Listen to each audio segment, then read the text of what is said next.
The Discourses of Christ of the Last Days.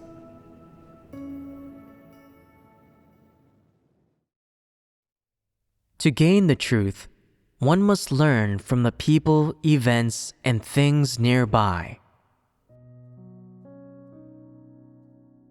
Right now, those who wholeheartedly believe in God are focused on doing their duties diligently and want to do their duties well.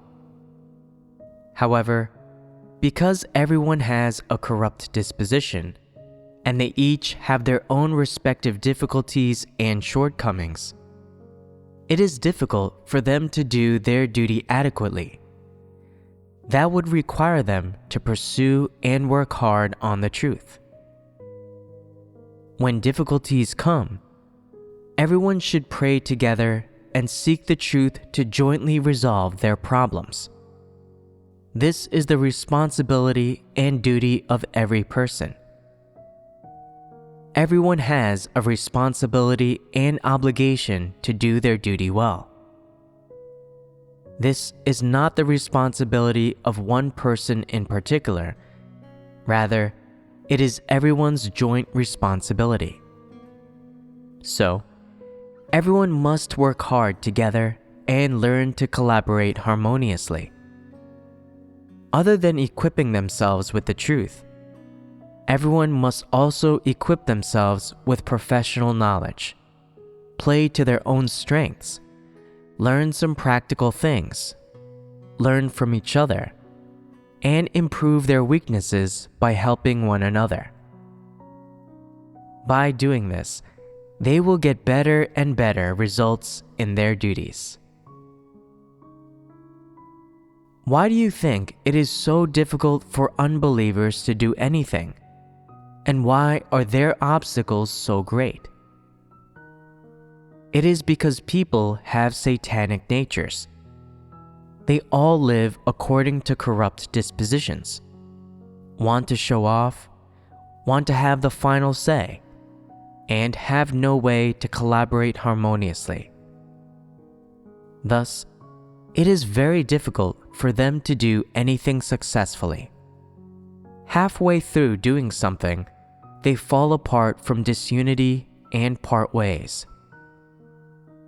Those with good humanity are able to go a bit further. Sooner or later, those who do not have the truth will stumble. If you can clearly see this point, then you ought to learn to accept and submit to the truth, and to collaborate harmoniously with others. Why do people not collaborate harmoniously? Because people are arrogant and self-righteous. They always think they are right, and they are unwilling to accept the suggestions of others. Arrogance and self-righteousness are both part of a corrupt disposition. Is this problem easy to solve? Can anyone solve it? Unbelievers are absolutely unable to solve this sort of problem. Why? Because they do not accept the truth. They live according to satanic philosophies, their own will, tricks, schemes, deceit, and their satanic dispositions. They do not accept the truth, much less put it into practice. Nor do they seek to know themselves, rebel against themselves, or submit to the truth. They say absolutely nothing about these positive matters and correct paths. They never acknowledge that God is the truth and will never believe in Him. So, no matter what career they take up and in whatever they do, they always end up failing and bringing ruin upon themselves. In the house of God, it is different. In the house of God, God is the one who governs. His words and the truth are what govern. Each day, God's chosen people eat and drink His words and fellowship about the truth. Their hearts become increasingly filled with light, and they are willing to strive toward the truth and obtain it. Why are brothers and sisters more effective when working together than unbelievers? At the very least, they have a foundation. They are all people who wholeheartedly believe in God, and in the house of God, they are unified in their thinking and efforts when performing their duties. Additionally, they have a shared faith, shared goals, and their spirits are interconnected. Whether they are from the north, the south, or the central plains, although their dialects are different, they nevertheless quickly become familiar with each other as they fellowship about faith and discuss their experiences, as if they had known each other a long time. They feel like they are members of the same family. What's more, those who do not handle matters practically, who always scheme and deceive, who play tricks, who are always arrogant and self-righteous, who follow their own will, and who do not accept even the slightest bit of the truth, cannot stand firm in the house of God. They are naturally eliminated and cleared out, because God's house is governed by truth. This is all visible and has already been proven true. No matter your age, sex, or even your level of skill, if you say, "I understand my area of expertise, so what I say is correct. I won't listen to you," then what kind of view will everyone have of you? Will they praise this kind of person? No, they will not. Can this kind of person do their duty well and stand firm? No, they cannot. It is easy for them to be eliminated. Some people are good at speaking, and their speech is particularly pleasant to listen to, but they do not do anything practical. At first, people will have good feelings toward them, but what about later on? Everyone will see the truth about them and will say, "This person speaks pleasantly on the surface, but they don't do anything practical." One glance at them and you can tell they do not love the truth. They focus on pretending and how they package themselves. They have never fellowshipped about the truth or reflected on themselves. They are the same as the unbelievers. They are non-believers. After seeing this, people will start to become annoyed with them, thinking that speaking or working with them would not be constructive or helpful. This sort of person makes others feel unhappy and their spirits unliberated, and they will slowly start to distance themselves from this person. When the person sees that they have been abandoned by others, and that they have become totally isolated, then they will start to reflect on themselves. Only then will they realize it is unacceptable for a person not to pursue the truth. Relying on petty tricks, caliber, and gifts, or my own experiences, lessons, philosophies for worldly dealings, and tactics simply won't work in the house of God. I must accept and pursue the truth in order to avoid being eliminated. If such a person truly repents and changes, then there is still a thread of hope that they can be saved. In the house of God, what kind of person do the majority of people like? They like people who pursue the truth, can accept it, and who have the truth reality. How do people who have the truth reality show it? They are more honest. They possess an honest humanity. What else? They are more devout. On the outside, they live out more devout and proper lives, and others benefit from seeing them. What else? They are able to practice the truth and they act with principle. These are some practical ways in which they show it. What things does acting with principle include? What details are there? For example, when it comes to how to treat people, regardless of whether they have status or not, or whether they are brothers and sisters, leaders, or workers, what principles should be observed?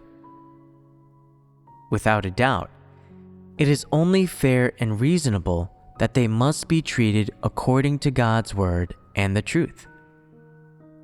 You absolutely cannot rely on feelings or personal preferences, getting close to one but distancing yourself from another, taking advantage of those who are guileless but pandering to those who are impressive, or forming cliques to create factional conflict. Moreover, you cannot attack or discriminate against those who pursue the truth and do their duties. You must treat people according to the truth principles. That is the principle of how to treat people, and it is also the principle of how to get along with others. Those who believe in God must treat all people fairly, winning people over when they are useful and discriminating against people who are not useful. Is this the principle by which you should treat people? This is the unbeliever's philosophy for worldly dealings, a satanic disposition, and satanic logic. In God's house, what are the principles for how people are treated? You should treat everyone according to the truth principles, and you should treat each of your brothers and sisters fairly. How to treat them fairly? This must be based on God's words, on which people God saves, and which He eliminates, on which He likes, and which He hates. These are the truth principles. Brothers and sisters should be treated with loving help and mutual acceptance and patience. Evil people and non-believers should be identified, separated, and kept away from. Only by doing so are you treating people with principles. Every brother and sister has strengths and shortcomings, and they all have corrupt dispositions. So when they are together, they should lovingly help each other out. They should be accepting and patient and should not nitpick or be too harsh. In particular, brothers and sisters who have not believed in God for very long, or who are young, should be cared for abundantly and patiently supported. If they reveal some corruption, then fellowship with them about the truth and patiently exhort them. Absolutely, do not casually condemn them or exaggerate their issues, because that is harsh. If you are afraid and hide when you find out about a false leader or antichrist who is doing evil deeds, and you do not dare expose it, but when you realize your brothers and sisters have some revelations of corruption, you latch onto them and make mountains out of molehills. What kind of behavior is this? People who do this are odious and take advantage of others. This is not a fair way to treat others. Rather, you are acting according to personal preference. This is a corrupt, satanic disposition, which is a transgression. God sees everything that people do. However you act and think in your heart, God is scrutinizing. Whatever you do, you need to grasp the principles. First of all, you must understand the truth. Once you understand the truth, it will be easy for you to understand God's will, and you will know the principles by which God requires people to treat others. You will know how to treat people, and you will be able to treat them in accordance with God's will. If you do not understand the truth, you will certainly not be able to understand God's will, and you will not treat others in a principled way. How you are to treat others is clearly shown or hinted at in God's words. The attitude with which God treats humanity is the attitude people should adopt in their treatment of one another. How does God treat each and every person? Some people are of immature stature, or are young, or have believed in God for only a short time, or are not bad by nature essence, not malicious, but are just a bit ignorant or lacking in caliber. Or they are subject to too many constraints, and are yet to understand the truth, yet to have life entry. So it is difficult for them to keep from doing foolish things or committing ignorant acts. But God does not fixate on people's passing foolishness. He looks only at their hearts. If they are resolved to pursue the truth, they are then correct. And when this is their objective, then God is observing them, waiting for them, and giving them time and opportunities that allow them to enter. It is not the case that God will write them off over a single transgression. That is something people often do. God never treats people like that. If God does not treat people in that way, then why do people treat others in that way? Does this not show their corrupt disposition? This is precisely their corrupt disposition. You have to look at how God treats ignorant and foolish people, how He treats those with immature stature, how He treats the normal revelations of humanity's corrupt disposition, and how He treats those who are malicious. God treats different people in different ways, and He also has various ways of managing different people's myriad conditions. You must understand these truths. Once you have understood these truths, you will then know how to experience matters and treat people according to principles. Does God determine whether or not a person will be saved based on the level of their corruption? Does He determine whether or not to judge and chastise them based on the size of their transgressions or the amount of their corruption? Does He determine their destination and outcome based on their looks, their family background, the level of their caliber, or how much they have suffered? God does not use these things as a basis for His decisions. He does not even look at these things. So, you must understand that since God does not measure people based on these things, you should not measure people based on these things either. Say you see someone who looks attractive and seems like a good person. So you start talking with them more, engage with them, get close to them, and become good friends. Then, say you see someone who is unattractive, unpleasant to listen to, doesn't know how to interact with others, and does not fit in. So you do not acknowledge them, and sometimes even want to bully them or say nasty words to suppress them.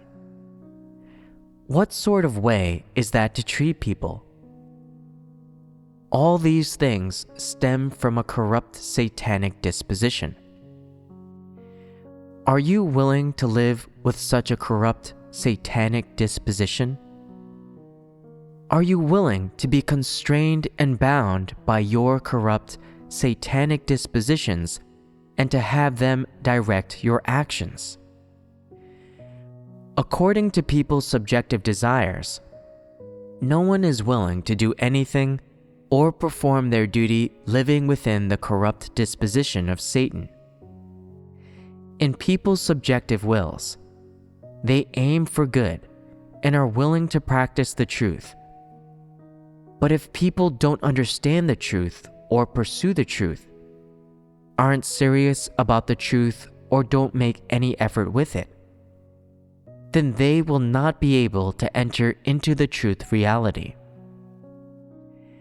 If you are not able to enter into it, then what you live out, the principles you adopt in everything you do, and the words that you say will not conform to the truth, and these things will be completely without the truth. If there is any aspect of the truth you don't understand, then you will be absolutely unable to enter into the truth reality. And if you cannot enter into it, then you will have no truth. Is there any humanity in those who have no truth? Everything that people like this live out is the corrupt disposition of Satan. It is not the case that people become someone who has truth realities as soon as they start doing their duty. Doing one's duty is no more than one method and one channel to take. In the doing of their duties, people use the pursuit of the truth to experience the work of God, gradually understand and accept the truth, and then practice the truth.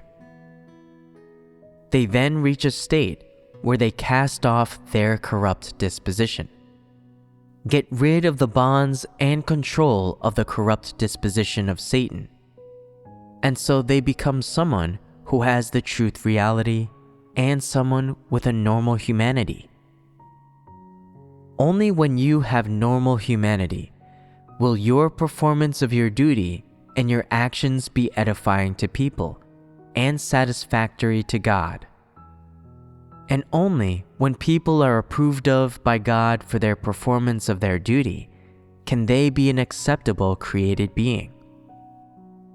So, regarding the performing of your duty, although that which you now expend and bring out in devotion are the various skills and learning and knowledge that you have acquired, it is precisely these that provide the channel through which you can understand the truth while performing your duty, and know what it is to perform one's duty, what it is to come before God, what it is to wholeheartedly expend for God. Through this channel, you will know how to cast off your corrupt disposition and how to rebel against yourselves, not to be arrogant and self-righteous, and to submit to the truth and God. Only thus can you achieve salvation. Right now, the most critical part of doing your duty is to learn to submit. To learn to submit to the truth and to the things that come from God. This way, as you follow God, you will be able to learn your lessons, and you will gradually be able to enter into the truth reality. Tell me, can a person do their duty well if they do not have any understanding of what it means to practice the truth, to submit to the truth, or if they do not understand which principles they must uphold in order to do their duty? It would certainly be difficult. You all might also understand that when you do your duty in the house of God, if you do not possess or enter into even a little bit of the truth reality, then it is very difficult for you to do your duty well. It is very difficult to do your duty to an acceptable standard, or to stand firm. Now, have you all experienced how difficult it is to take even a single step forward without the truth? Yes. What made you experience this most deeply? Often being pruned, failing, and stumbling because we did not understand the truth and relied on a corrupt disposition to do our duties. How many failures have you all gone through? A few. In the course of experiencing the work of God, no matter how many times you have failed, fallen down, been pruned, or revealed, these are not bad things. Regardless of how you have been pruned, or whether it is by leaders, workers, or your brothers or sisters, these are all good things. You must remember this. No matter how much you suffer, you are actually benefiting. Anyone with experience can attest to this. No matter what, being pruned or revealed is always a good thing. It is not a condemnation. It is God's salvation and the best opportunity for you to get to know yourself. It can bring your life experience a change of gears. Without it, you will possess neither the opportunity, the condition, nor the context to be able to reach an understanding of the truth of your corruption. If you truly understand the truth and are able to unearth the corrupt things hidden in the depths of your heart, if you can clearly distinguish them, then this is good. This has solved a major problem of life entry and is of great benefit to changes in disposition. Becoming able to truly know yourself is the best opportunity for you to mend your ways and become a new person. It is the best opportunity for you to obtain new life. Once you truly know yourself, you will be able to see that when the truth becomes one's life, it is a precious thing indeed, and you will thirst for the truth, practice the truth, and enter into reality. This is such a great thing. If you can grab this opportunity and earnestly reflect upon yourself and gain a genuine knowledge of yourself whenever you fail or fall down, then in the midst of negativity and weakness, you will be able to stand back up. Once you have crossed this threshold, you will then be able to take a big step forward and enter the truth reality. If you believe in God's sovereignty, then you have to believe that everyday occurrences, be they good or bad, do not happen at random. It is not that someone is deliberately being hard on you or targeting you. This was all arranged and orchestrated by God. Why does God orchestrate all these things? It is not to expose you for who you are or to reveal and eliminate you. Revealing you is not the end goal. The goal is to perfect you and save you. How does God perfect you? And how does He save you? He starts by making you aware of your own corrupt disposition, and by making you know your nature essence, your shortcomings, and what you lack. Only by knowing these things and having a clear understanding of them can you pursue the truth and gradually cast off your corrupt disposition. This is God providing you with an opportunity. This is God's mercy. You have to know how to seize this opportunity. You should not oppose God, butt heads with God, or misunderstand Him. In particular, when faced with the people, events, and things that God arranges around you, do not constantly feel that things are not as you wish them to be. Do not constantly wish to escape them or always complain about and misunderstand God. If you are constantly doing those things, then you are not experiencing God's work, and that will make it very difficult for you to enter the truth reality. Whatever you encounter that you cannot fully understand, when a difficulty arises, you must learn to submit. You should begin by coming before God and praying more. That way, before you know it, a shift will occur in your internal state, and you will be able to seek the truth to resolve your problem. As such, you will be able to experience God's work. As this happens, the truth reality will be wrought within you, and this is how you will progress and undergo a transformation of the state of your life. Once you have undergone this change and possess this truth reality, you will also possess stature, and with stature comes life.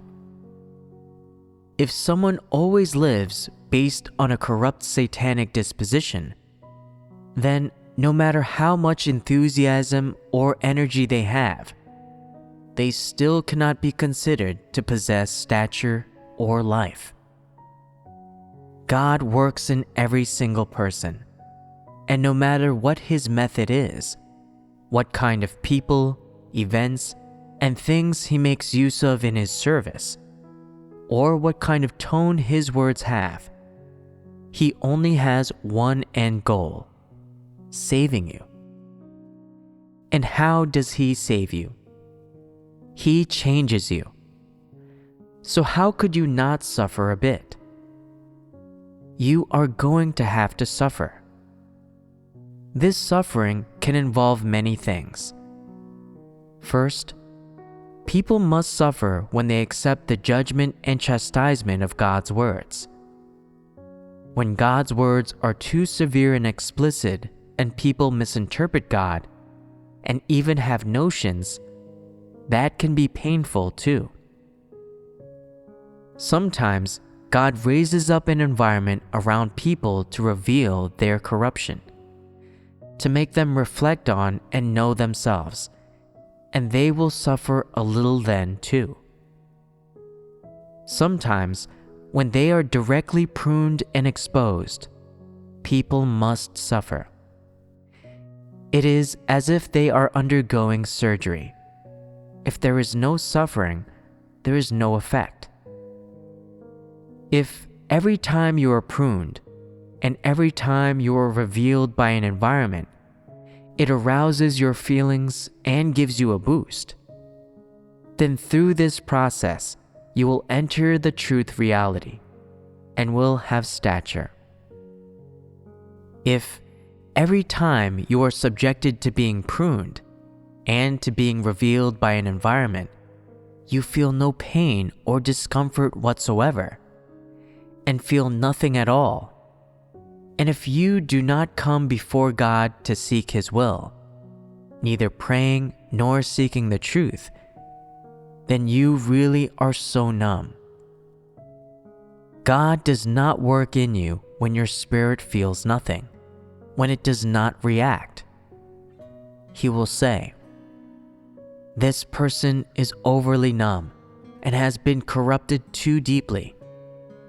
No matter how I discipline him, prune him, or try to keep him in check, I still cannot move his heart or awaken his spirit. this person will be in trouble. He is not easy to save. If God arranges certain environments, people, events, and things for you, if He prunes you and if you learn lessons from this, if you have learned to come before God, learn to seek the truth, and unknowingly are enlightened and illuminated and attain the truth, if you have experienced a change in these environments, reaped rewards, and made progress, if you begin to have a little comprehension of God's will and you cease to complain, then all of this will mean that you have stood firm in the midst of the trials of these environments and have withstood the test. As such, you will have gotten through this ordeal. How will God regard those who withstand the test? God will say that they have a true heart and can endure this kind of suffering, and that deep down they love the truth and want to gain the truth. If God has this kind of assessment of you, are you not then someone with stature? Do you not then have life? And how is this life attained? Is it bestowed by God? God supplies you in various ways and uses various people, events, and things to train you. This is as if God is personally giving you food and drink, personally delivering various foodstuffs before you for you to eat your fill and enjoy. Only then can you grow and stand strong. This is how you must experience and comprehend these things. This is how to submit to everything that comes from God. This is the sort of mindset and attitude you must possess, and you must learn to seek the truth. You should not be constantly looking for external causes, or blaming others for your troubles, or finding faults with people. You must have a clear understanding of God's will. From the outside, some people might seem to have opinions about you or prejudices against you, but you should not see things that way. If you see things from this kind of standpoint, the only thing you will do is make excuses, and you will not be able to attain anything. You should see things objectively and accept everything from God. When you view things in this way, it will be easy for you to submit to the work of God, and you will be able to seek the truth and grasp the will of God. Once your viewpoint and state of mind are rectified, you will be able to attain the truth. So, why do you not just do it? Why do you resist? If you stopped resisting, you would gain the truth. If you resist, you will not gain anything, and you will also hurt God's feelings and disappoint Him. Why will God be disappointed? Because you do not accept the truth, you have no hope of salvation, and God is not able to gain you. So how could He not be disappointed? When you do not accept the truth, this is tantamount to pushing away food that has been personally offered to you by God. You say that you are not hungry and that you do not need it. God tries again and again to encourage you to eat, but you still do not want it. You would rather go hungry. You think that you are satiated when actually you have absolutely nothing. People like this are so lacking in reason and so self-righteous. Truly, they don't know a good thing when they see it. they are the most impoverished and pitiful of people. To enter into the truth reality, you must first begin by reflecting on every detail of your life and start learning lessons from the people, events, and things nearby. If you can learn lessons from the way people around you treat you, or from the matters and circumstances that befall you each day, that is, you can seek the truth and learn how to act according to principles. Then you will be able to understand the truth, your life will grow, and you will be able to do your duty normally. Some people often argue and try to defend themselves when they are pruned. They always emphasize the cause of the issue and make excuses for their failures, which is very troublesome. They do not have a submissive attitude or an attitude of seeking the truth. These kinds of people are of a low caliber, and they are also very stubborn. They do not understand other people's words. The truth is beyond their reach, and their progress is very slow. Why is their progress slow? It is because they do not seek the truth, and whatever mistakes arise, they always look to other people as the reason, completely pushing the responsibility onto others.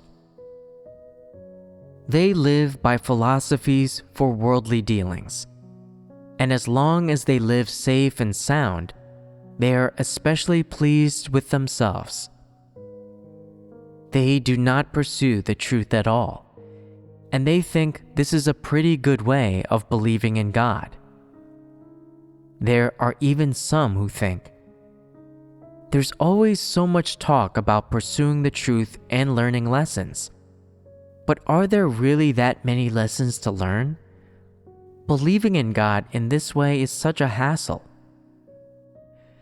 When they see other people seeking the truth and learning lessons when they encounter matters, they say, "How do you all learn lessons from everything? Why aren't there as many lessons for me to learn? Are you all just that ignorant? Aren't you just blindly following the regulations?" What do you think of this sentiment? This is the perspective of non-believers. Can a non-believer obtain the truth?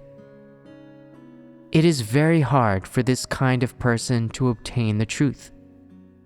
There are some people who say, "I supplicate to God over big affairs, but I don't bother him with small matters. God is very busy with the everyday administration of the universe and all things, the administration of each person. How tiring! I won't bother God. I will just resolve this matter myself. As long as God is pleased, that is enough. I don't want to worry him." What do you think of this sentiment? This is also the perspective of non-believers, the imagination of men. Humans are created beings, even lower than the ants. How can they see the Creator clearly?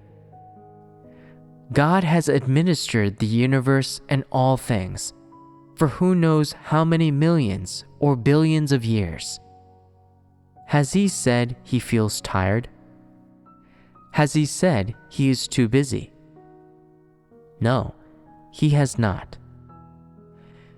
People will never be able to clearly see God's almightiness and wisdom, and for them to speak from their own notions and imaginations is very ignorant. According to the Creator, every one of God's chosen people and everything that happens around them is arranged by God's sovereignty. As a believer in God, you ought to submit to God's sovereignty and arrangements, seek the truth, and learn lessons in all things. Obtaining the truth is the most crucial thing. If you can give thought to the will of God, then you should rely on Him and strive toward the truth, because that is pleasing to God. When you have obtained the truth and can act according to principles, God will be more gratified. But the more you distance yourself from God, the more sorrowful He will be. What makes God sorrowful? God has arranged circumstances in order to allow people to experience His words and obtain the truth. But people do not understand the mind of God. They misunderstand Him, and this makes God sorrowful. Correct. God has paid a painstaking price for each person and has a will for each person. He has expectations for them and has put His hopes on them. His painstaking efforts are freely and willingly given to all people. His provision of life and truth is also given willingly to every person. If people are able to understand the reason God does this, He will feel gratified. Whatever circumstances God arranges for you, if you are able to accept it from God, submit to Him, and seek the truth and learn lessons in the midst of it all, God will not think that the painstaking price was paid in vain. You will not have failed to live up to all the thought and effort God invested, or His expectations for you. In every set of circumstances that befall you, you will be able to learn lessons and reap rewards. In this way, the work God has done in you will achieve the expected effect, and God's heart will be satisfied. If you are unable to submit to God's orchestrations and arrangements, if you always resist, reject, and fight against God, do you not think God will be anxious? God's heart will be worried and anxious, saying, I arranged so many circumstances for you to learn lessons. How is it that none of it has had an effect on you? God will be weighed down with sorrow. God is sorrowful because you are numb, ignorant, slow, and obstinate, because you do not understand His will, do not accept the truth, cannot see all the things He has been doing to be responsible for your life, do not understand that He is worried and anxious about your life, and because you rebel against and complain about Him. Tell me, from whom does everything to do with people originate? Who bears the greatest burden for human life? God. God alone loves people the most. Do people's parents and relatives really love them? Is the love that they give true love? Can it save people from the influence of Satan? It cannot.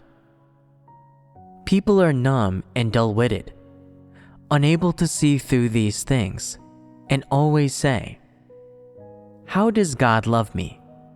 I don't feel it. Anyway, my mother and father love me the most. They pay for my studies and make me learn technical skills so that I can make something of myself when I grow up, be successful, become a star, a celebrity. My parents spend so much money to cultivate me and provide me with an education, scrimping and saving on food. How great a love is that? I can't ever repay them. Do you think that is love?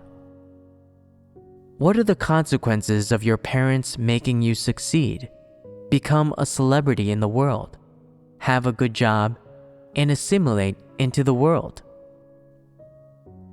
They endlessly make you pursue success, bring honor to your family, and assimilate into the evil trends of the world, so that in the end you fall into the vortex of sin, suffer perdition, and perish, being devoured by Satan. Is that love? That is not loving you.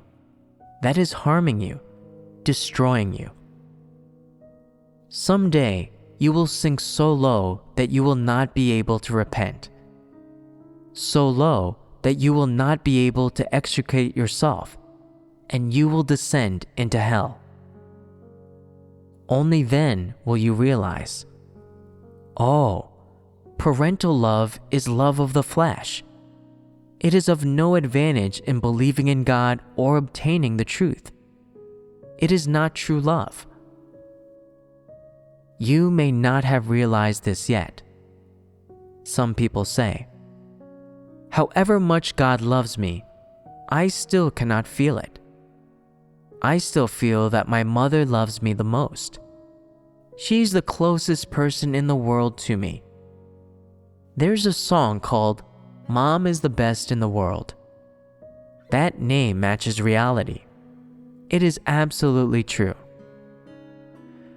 Someday, when you really have life entry, and when you have obtained the truth, you will say, my mother is not the one who loves me the most, nor is it my father. God loves me the most. He is my dearest loved one, because he gave me life, and he is always leading me, providing for me, and saving me from the influence of Satan. God alone is the one who can provide life to people, who can lead people, and who has sovereignty over all things. Only when you understand the truth and have completely obtained the truth will you be able to understand these words deeply. If you want to obtain the truth, where do you start? Start with the people, events, and things around you, and learn how to learn lessons and seek the truth. It is only by seeking the truth and God's will in the people, events, and things around you that you will be able to obtain the truth. Some people do not pay attention to or acknowledge small matters. They always think, why do I never face anything big? Why does nothing earth-shaking ever happen to me? If some big, earth-shaking thing were to happen, then I would be able to learn some great lesson and obtain some great truth. How wonderful that would be. Is that a realistic way of thinking? These words are too grand. Do you submit to God when small things happen to you? Have you learned your lessons?